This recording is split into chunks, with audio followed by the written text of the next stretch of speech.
You're listening to Bad Dog Agility, bringing you training tips, interviews, and news about the great sport of dog agility. I'm Jennifer. I'm Esteban. And I'm Sarah, and this is episode 263. Today's podcast is brought to you by hititboard.com. Hititboard.com has the innovative training tools you need for agility. Having problems with the dog walk or A-frame? The Hititboard can fix that. Your dog doesn't like tugging? They'll love the Tug It. Can't move your A-frame around by yourself? The Move It can. Go to hititboard.com and use discount code BDA10 to get 10% off your order. That's hititboard.com.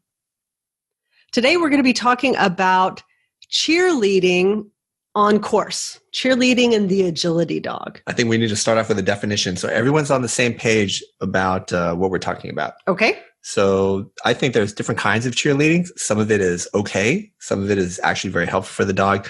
But I think there's a kind of cheerleading that really confuses our dog and actually gives us a poor performance, especially once we get to the trial setting. So when I think about cheerleading, it's things we do to encourage the dog, usually going to be verbally. Can you think of other examples of cheerleading that aren't verbal? No, I think usually it's primarily Clapping. verbal. Clapping. I was going to say clap. maybe a little clapping, clapping alongside as you're, cheerleading. And I think verbal, but maybe clapping would be the only thing I could add. Yeah, I think clapping, I think that's a good one. I think sometimes people will bend over and they kind of hunch over their dog. Yeah. And they kind of try and lead them a little bit on course. Right. They kind of, rather than You know what it reminds me of? They kind of, You know what it reminds me of? What does it It reminds me of a parent who's trying to get a toddler who's just starting to walk. Oh, that's and good. they kind of like are down low and encouraging and you can do it. And that's kind of the visual picture. Yes. And I think that is very much what I am talking about.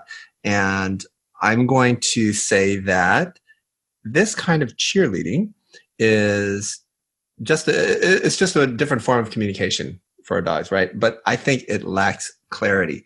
So when I'm running on course, whether it's in practice or at a trial, I only want a couple of things coming out of my mouth. One is going to be the cue, tunnel, jump, sit, whatever.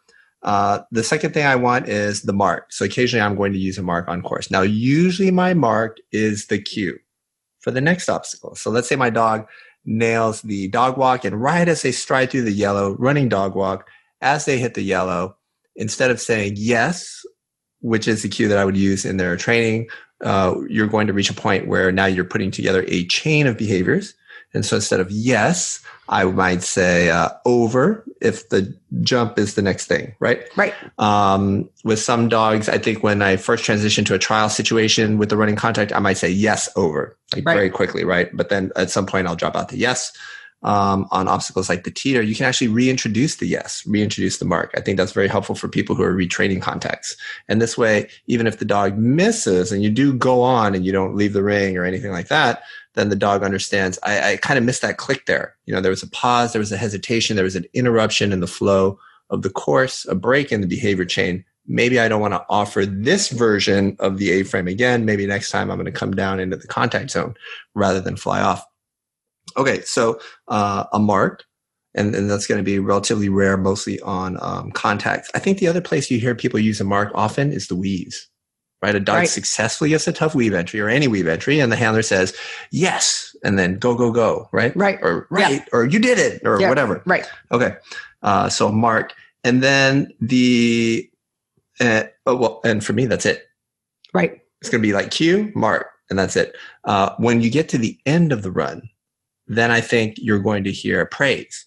Good girl, good job, good run, nice job, things like that. That's how we do it. He gets a little excited and pumped up with his good runs. I actually don't know what you're talking about, but I guess I have no memory. I black out. I'm like Jen. You get me in that setting and the hype and the adrenaline. I don't even remember what happened, even though I could probably remember the course a couple years later. So with dogs that are struggling, dogs who are running slowly, especially dogs who are running slowly in trials, but they run better in practice, right? Handlers introduce this third kind of talking that I just said I don't do, and that's that rewarding, right? And that can come basically almost after every single obstacle on a course. Now, when is it good and when is it bad? And Jen had a really good, we were talking about this right before we started taping this podcast, but she had some really good insight about dogs she's working with right now. Yeah, I think of a lot of the cheerleading that I do. So, kind of thinking about the podcast and the different ideas of this cheerleading. And I thought, well, when I do it, when I'm like, yes, that's good, that's it. It's more of a kind of confirmation that the dog has done the correct behavior. So it's not the like begging and pleading throughout the whole run. But I mean, you would almost kind of what you were saying with regard to like marking. It's more of marking, but not with the formality of what like my marked cues mean, but more of like that emotional response. So right now, my young dog Vento, as we work on some of the harder skills, we recently debuted and did that on the VIP, but now we're starting to get into some of the more, premier level challenges, and you will see him kind of like slow down. This happens a lot with our tunnel threadles.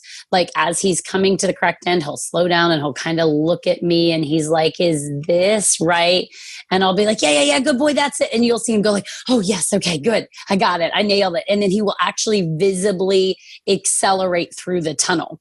But as I say, that's more of kind of a confirmation that he did it right. He's a very sensitive dog. So I think anytime I can tell him, yeah, that's it. He's like, okay, good. I got it. Whew.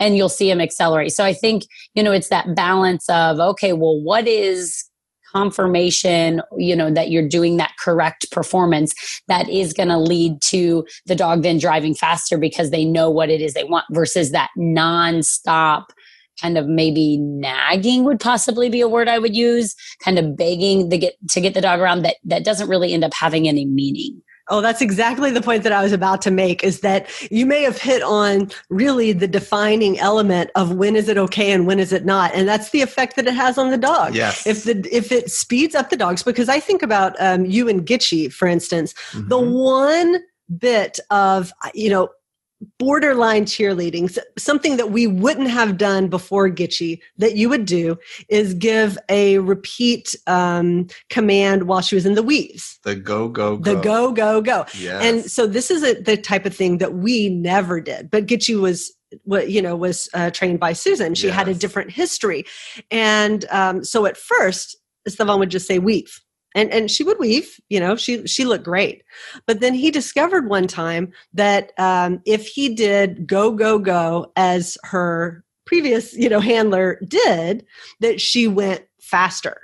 Well, let me tell you what happened. I was working on some, international type challenges that are very difficult, tough entries, weird rear crosses, stuff like that. And, getting laterally away from the weaves. And she was doing it, but she was slowing down a little bit. So, I get Susan on the phone and I'm like, hey, we're having some problems with the weaves.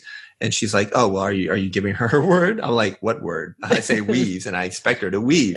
And she's like, no, you need to say go, go, go. And I was like, all right. And so I went out there and I did it and it was amazing. Right. So then she went back to her normal, in the afterburners, her normal self. I think you can argue that was kind of built into the behavior early on.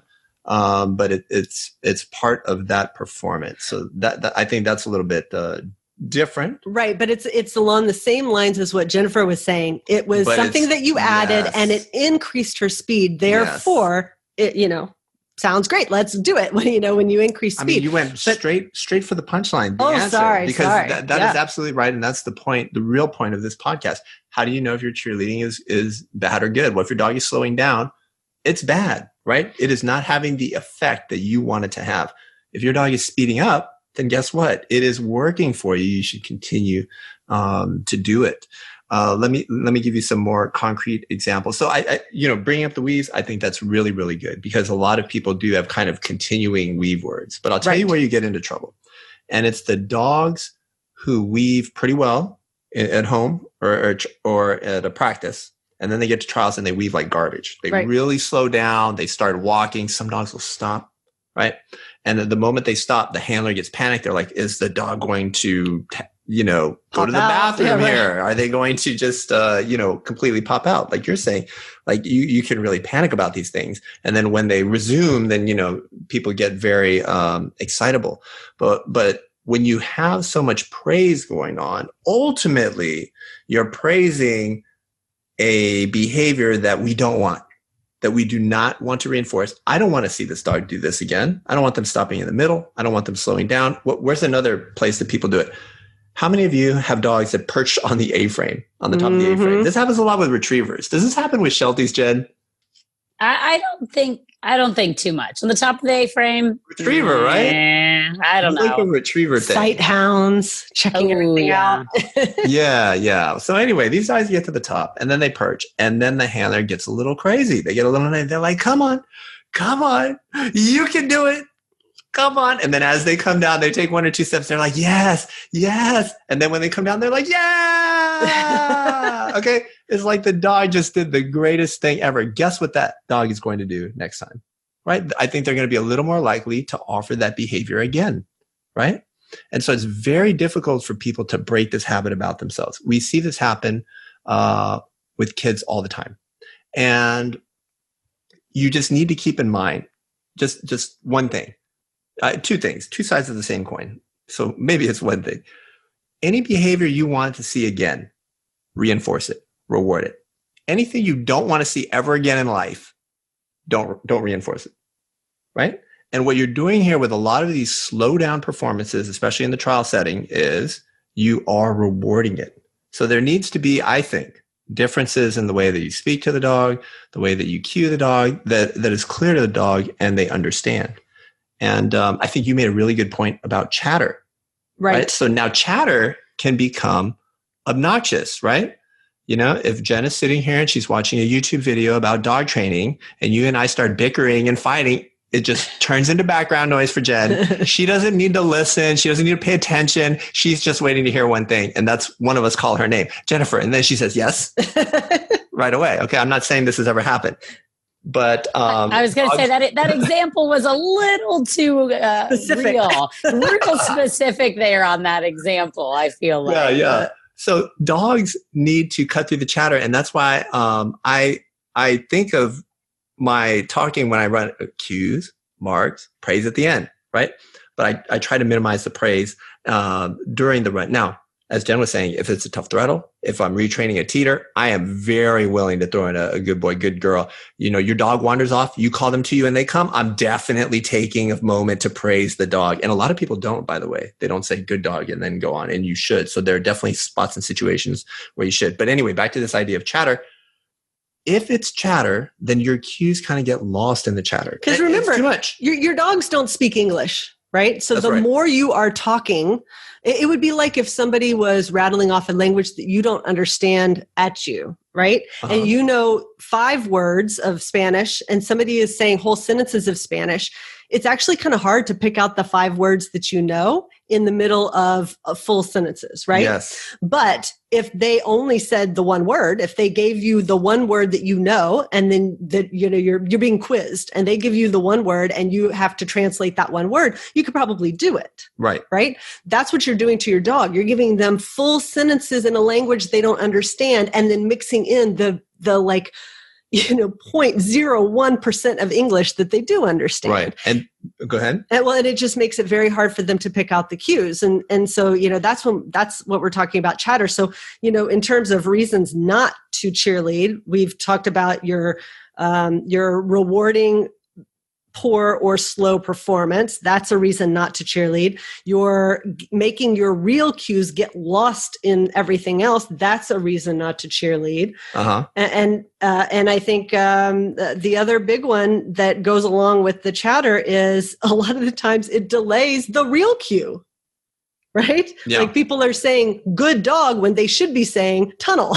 It becomes good dog, tunnel, but the time for the tunnel command has already passed. That's now that, you create problems on down the line. That's a very good, very subtle point, but very good. So when I give people feedback and they're working on A-frames, for example, I literally tell them, yes, you're going to say yes, and then you're going to say good boy. And your dog's going to kind of come to you and look at you, and you're going to be a little bit screwed for the next part of the course. So make sure you walk a rear cross for that next part. Right. Because we are taking a little time out there to reinforce this A-frame that we've been working so hard to do in the trial setting. Then you may go on and complete the course. So a great point. That's something we do. Okay. Now this is from Parenting 101. I wonder if Jen has run into this with Ethan. I'm going to use Hannah as an example. She's 10 years old. And whether it's working on a very tough math problem with her mom, or it's playing Fortnite, which is like a PlayStation 4 video game, right? Where you're part of a team and it's last man standing. You want to kill all the other 100 people, squads of 4, and you want to be the last person standing.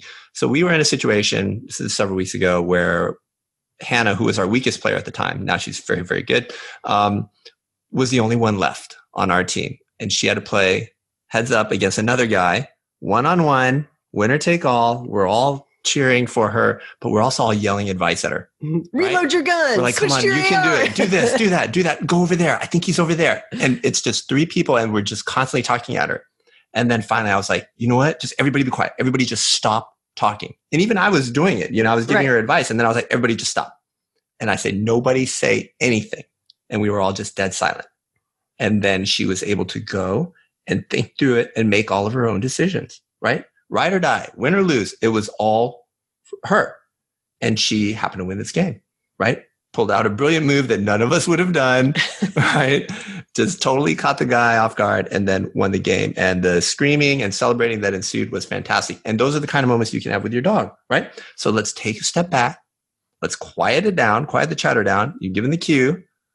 You can either mark or not mark, and that's based on whether or not you want to reward something, right? So as soon as the dog is doing something that you want, you're going to reward that, right? Jen sees her dog making the correct decision. She's going to let him know, right? And then you're going to see over time an improvement in that behavior. But we kind of want that chatter to go away, and then you're going to find that your cues have more meaning. All right. I think that just about does it for cheerleading. Oh, I want to end on this note. Did you know that one of the 3 of us here was a cheerleader? I want everybody to guess. What?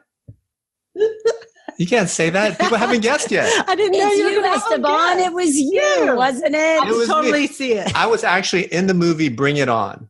That would be awesome. I was part of the Compton squad, and I got to throw some girls up in the air. I bet the fact that you know the names of the squads might be the most concerning part of that. There you go. That was fun working with Gabrielle Union, Kirsten Dunst, and all. That was really the pinnacle of my cheerleading career. Your cheerleading career? No. The real answer is it's Jennifer. Jennifer, can you tell us a little bit about your cheerleading? This is the kind of cheerleading that's good. Yeah, 6 years. 6 years I started cheerleading. Wow. No, actually. That's not right because it was 7 because I started in middle school. So middle school, 6th, 7th, and 8th grade, kept it going all 4 years in high school, captain of the team, and not just the cheerleading at football games, but like the competitive flips, gymnastics, like dancing, music routine. I loved it. But that's me. And that was me doing 7 years of cheerleading out there. Nice. That is amazing. So if you have ever worked with Jennifer or you have the opportunity to work with Jennifer, you are literally working with a cheerleader. That's right. That's right.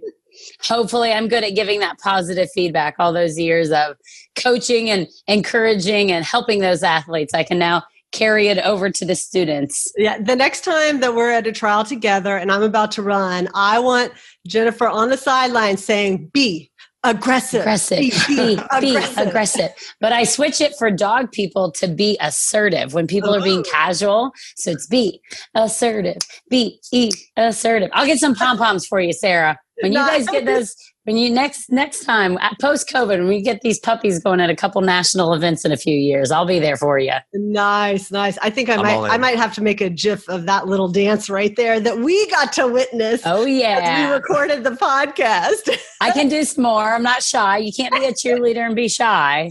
We can get a BDA cheerleading uniform. I'll wear it for the next event. Oh, okay, that's happening. Wow. I mean, we basically have colors. Yeah. All right. This is happening. Look for it in the future. All right. Thanks, everybody. Thanks for letting us have a little bit of fun and happy training.